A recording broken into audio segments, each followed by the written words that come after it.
കളിക്കാർ ടൂറുകളിലായിരിക്കുമ്പോൾ കുടുംബങ്ങൾക്ക് നിയന്ത്രണം ഏർപ്പെടുത്തുമെന്ന BCCIയുടെ പുതിയ നിയമം തുറന്നു പറഞ്ഞ് ഇന്ത്യൻ ബാറ്റ്സ്മാനും നമ്മുടെ എല്ലാം പ്രിയങ്കരനുമായ വിരാട് കോഹ്ലി ഇപ്പോൾ രംഗത്ത് വരികയാണ്.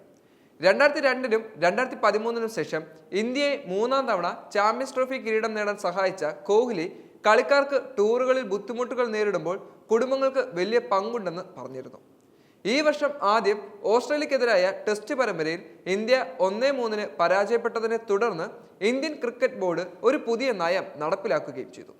ആദ്യ 2 ആഴ്ചയ്ക്ക് ശേഷം 45 ദിവസത്തിനിൽ കൂടുതൽ നീണ്ടു നിൽക്കുന്ന പര്യടനങ്ങളിൽ കളിക്കാരുടെ പങ്കാളികളെയും കുട്ടികളെയും അവരോടൊപ്പം ചേരാൻ അനുവദിക്കുമെന്നും അവരുടെ താമസം 14 ദിവസമായി പരിമിതപ്പെടുത്തുമെന്നും അതിൽ വ്യക്തമാക്കി പറയുന്നുണ്ട്.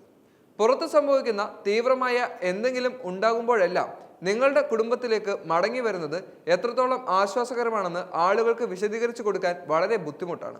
IPL 2025-ന് മുമ്പ് royal challengers Bangalore innovation lab Indian sports ഉച്ചകോടിയിൽ കോഹ്ലി പറഞ്ഞുവെന്ന് ESPN കിക്ക് ഇൻഫോ റിപ്പോർട്ട് ചെയ്തിരുന്നു. ഇത് എന്ത് മൂല്യമാണ് കൊണ്ടുവരുന്നതെന്ന് ആളുകൾക്ക് മനസ്സിലായിട്ടില്ലെന്ന് ഞാൻ കരുതുന്നു. ഒരുപക്ഷെ അവരെ അകറ്റി നിർത്തേണ്ടതുണ്ടായിരിക്കാം, പക്ഷേ എനിക്കതിൽ നിരാശ തോന്നാറുണ്ട്, കോഹ്ലി വ്യക്തമാക്കി. സാധാരണക്കാരനാകാൻ ആഗ്രഹിക്കുന്ന ഒരു വ്യക്തി കൂടിയാണ് കോഹ്ലി. ഏകദിനത്തിൽ ഏറ്റവും വേഗത്തിൽ 14,000 റൺസ് എന്ന നേട്ടം സച്ചിൻ ടെണ്ടുൽക്കറുടെ റെക്കോർഡ് തകർത്ത് അടുത്തിടെ കോഹ്ലി 14,000 റൺസ് എന്ന നേട്ടം കൈവരിക്കുകയും ചെയ്തു. ടൂറുകളിൽ കുടുംബങ്ങളുടെ സാന്നിധ്യം കളിക്കാർക്ക് അവരുടെ കളിയുടെ ഉത്തരവാദിത്തം മികച്ച രീതിയിൽ ഏറ്റെടുക്കാൻ സഹായിക്കുമെന്നും അദ്ദേഹം വ്യക്തമാക്കി.